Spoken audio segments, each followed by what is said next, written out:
Hey, what's up? It's the normal playing guy, and hey, Mercenary Tau came out. Wow, that's something. Okay, I guess he's deserving of a Dockenfest, right?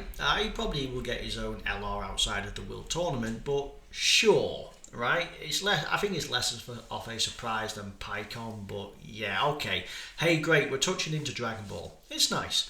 So, Mercenary Tau came out with a brand new team, Mission Execution. Mission Execution appears to be everybody who, well, had a mission. Now, his other one, which was Earthbred Fighters, you absolutely cannot run this side by side with them. Do not mix the team. It's literally one or the other. So, mission execution, to have a further clarification, it's those who, well, again, had a mission. For example, the time travelers, right? These were here in a mission to protect tears in time. Glorio had his mission to gather the Dragon Balls. The Ginyu units had their mission as well. Hit was paid to take out people. They're on missions, right? So again, all of these people, they had some sort of dedication to work towards, which is nice. Or Earthbred fighters. Now that's good for DB Saga, which in particular helps out with Dragon Ball Seekers or Earthlings. So Mission Execution and Dragon Ball Seekers and Earthbred Fighters and Earthlings comes in really well. Now Earthbred Fighters, if you run this, it's only for the lead because there are other units. If you have a full roster, you wouldn't be running this guy, except for, as I say, maybe a leader or a guest. So, what do we have? We have an entrance animation when there is another mission execution ally, which gives us what? We have a rainbow warp changer, but not physical, and stuns all the enemies. So I'm already seeing Super Battle Road, Extreme Super Battle Road, some air. Well, actually, no, basically that. Oh, well, actually, you could also have those magnificent supreme battles, the ones where it's just one phase. Like, having that one turn stun where you can get some additional damage is absolutely huge. Again, extreme super battle road where you're up against multiple enemies, having that guaranteed stun, that is absolutely amazing. Seriously, there's very few units that do that. You also have you double your attack, and your chance and damage reduction go up by 50%, meaning he's possibly going to be a beast for the first turn. However, normally, I like playing things normally, but normally on the basic effect, 2 key 200%, 30% damage reduction, 30% chance to crit. Alright, so he has 80% damage reduction on his first turn, for which, where applicable, will stun all the enemies. Otherwise, he has quite a lot of damage reduction. You ain't taking him out. He isn't dying on your first turn, basically, is he? Or he's not the cause. When you attack with full key, 200% attack. That's a triple. For every rate... Wow, oh, Jesus. Right, so he triples his attack when you super attack. For every rainbow key sphere you obtain, you triple said multiplier on attack. Or when you receive attack, you get triple your defense. Oh God, what's this super attack? Massively raised. That's a 100% raise to attack. Lowers enemy stats. That'll be by 20% for 3 turns. I presume that's about right. Does it say? It normally has. Okay, well, regardless, it's about 20% for 3 turns, which is not so bad. Okay, so he massively. So he has a 100% raise. So you get triple your attack for every rainbow orb, which you can get up to 5. So you can have 1000% on attack, for which is then tripled, for which is then doubled. 55%. What's his stats? Let's have a look. Coming in, not a lot of defense, but coming in with 13,000 attack. Okay, he is most likely going to be hitting between 15 and 18 million. And this is going to be without links. He is going again. This is going to be with all 5 rainbow orbs, but he is ridiculous. His attack stat is going to wildly vary based on how many rainbow orbs. What are the? You get 1 or 2 on average, so you're going to get somewhere between 200 and 400%. But it's a bit of a difference between the rest. Nonetheless, you can get a bit of a defensive buff. If you get hit with an unarmed super attack, 70% to nullify and then straight up counter. Do you know, I wouldn't mind these days if for a specific type of super attack against you, you just permanently nullify it.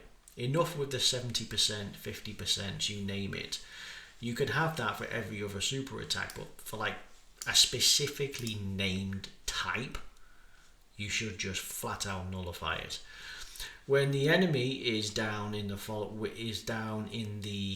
when the stunned, if the enemy is stunned, which you cannot necessarily apply unless you do that in your first turn, you gain 500% to attack, guaranteed crit, and you get more if your HP is 70% or less. So normally that would apply if someone else can stun, but turn 1, right? Turn 1, and we're talking Extreme Super Battle Road, where we're up against 3 or 4 enemies, or 5 enemies, which is totally possible, right? You are guaranteed to stun. When you're guaranteed to stun, your attacks go up by 500% with guaranteed crits, 100% multiplier on super attack effect, and you're having 200% with every goddamn rainbow that there is. He is an absolute freak. Seriously, I'm now going to change 55% to hitting 20 million plus. Easy. Absolutely easy. He is going to be a freak. The only reason you would run him on any team that he's equipped on is purely because standalone he can look after himself, right? He gives himself key, which is going to be massive when it comes to fitting him in anywhere. That 2 key you will see the difference. He is going to absolutely crush, and this is all going to be done without links, right? Coming in with the links, you ain't going to get any of them except for maybe this and this, right? So you get a little bit of key there, which again is actually kind of plausible when you think about it, considering you've got, you're most likely going to run Dragon Ball Seekers or Earthlings. That's where you'll get it. In terms of LRTN, sure. The only reason he's got these people is because Fierce Battle and Brutal Beatdown. That's probably going to be the reason why. Maybe Coward. He is a freak though. No doubt he can hold his own offensively. Okay, it'd be nice to see some defense in here. He has an active skill when there is a Dragon Ball Seekers or Kamehameha enemy. Okay. Or when all in the same turn or mission execution. So you could actually pop that turn 1. Ultimate damage, guaranteed stun. I need STR and int into rainbow. Okay, so you wouldn't use it turn 1 because you're guaranteed to stun. Unless... that's right. You would leave it for turn 3 or turn 4 or 5, depending on when he is. You use your first one because it's a freebie, and then you pop the active skill. It's entirely possible you can have a total mission execution in the same, right? The category's a little bit wonky because again you are trying to pair Ginyu up with Pycon, up with Hellfighter 17, up with Pilaf. It's just not gonna work. This guy might work with Pilaf, but he's not going to work with Ginyu. What part on here?